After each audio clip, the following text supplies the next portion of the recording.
2-1 সপ্তাহ পরেই পাকা ধান ঘরে তোলার স্বপ্ন দেখছিলেন কৃষক, কিন্তু তার আগেই সেই স্বপ্ন তছনছ করে দিয়েছে অবৈধ ইটভাটার কালো ধোঁয়া। পুড়ে যাওয়া ধান দেখে হতাশায় ভুগছেন ক্ষতিগ্রস্ত কৃষকরা। টাঙ্গাইলের ঘাটাইল উপজেলার সিঙ্গুরিয়া এলাকায় সিয়াম ও স্বর্ণা অবৈধ ইটভাটার কালো ধোঁয়ায় এমন ঘটনা ঘটেছে। পুড়ে যাওয়া জমির আধা পাকা ধান দেখতে কৃষকরা খেতে ভিড় করছেন।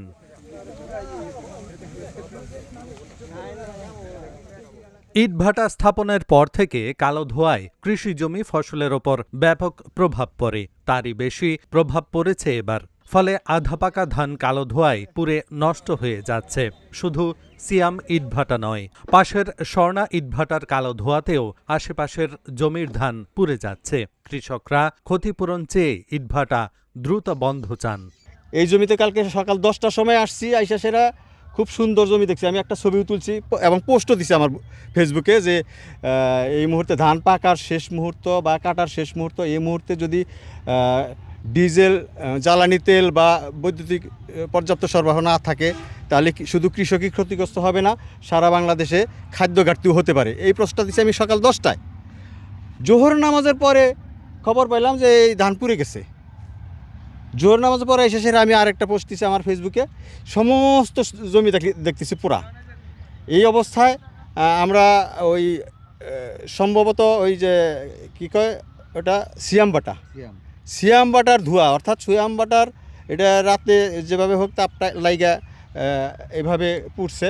সিয়াম বাটার থেকে উত্তর দিকে যত জমি আছে এই স্বর্ণাবাটা পর্যন্ত, এবং স্বর্ণাবাটার উত্তরেও মনে হয় 2-1টা জমি পুড়ছে।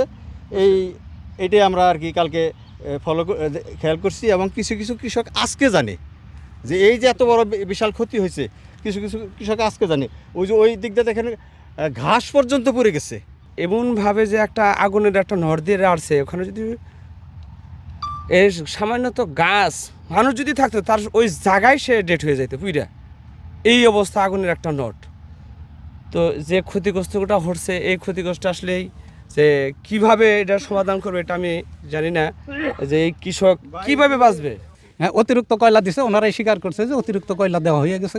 এইটার কারণে ওইটা পুড়তে দেরি এবং ওইখানে তাড়াতাড়ি পুড়তে এটা যে হাওয়া সৃষ্টি হয়, সেই হাওয়াটা ওঠার কারণে তারপরে বাইরে বেরোনোর পরও ওই বাইরের যে হাওয়াটা আছে সেই হাওয়াটাই আমাদের এই সম্পূর্ণ এই জমিগুলো নষ্ট হয়েছে। ইটভাটার কালো ধোঁয়ায় জমির আধা পাকা ধান পুড়ে যাওয়ার বিষয়টি স্বীকার করে কৃষকদের ক্ষতিপূরণের আশ্বাস দেন এই ইটভাটার মালিক।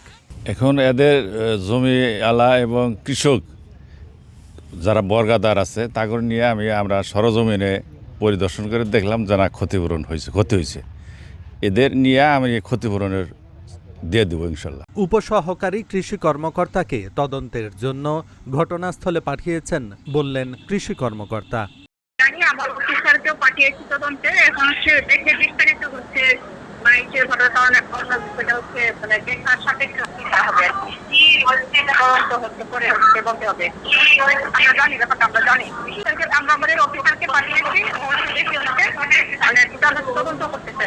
কৃষি জমির পাশে অবৈধ ইটভাটা দ্রুত বন্ধের দাবি জানিয়ে কালো ধোঁয়ায় পুড়ে যাওয়া ধানের ক্ষতিপূরণ চান কৃষকরা। Dhaka journal news desk.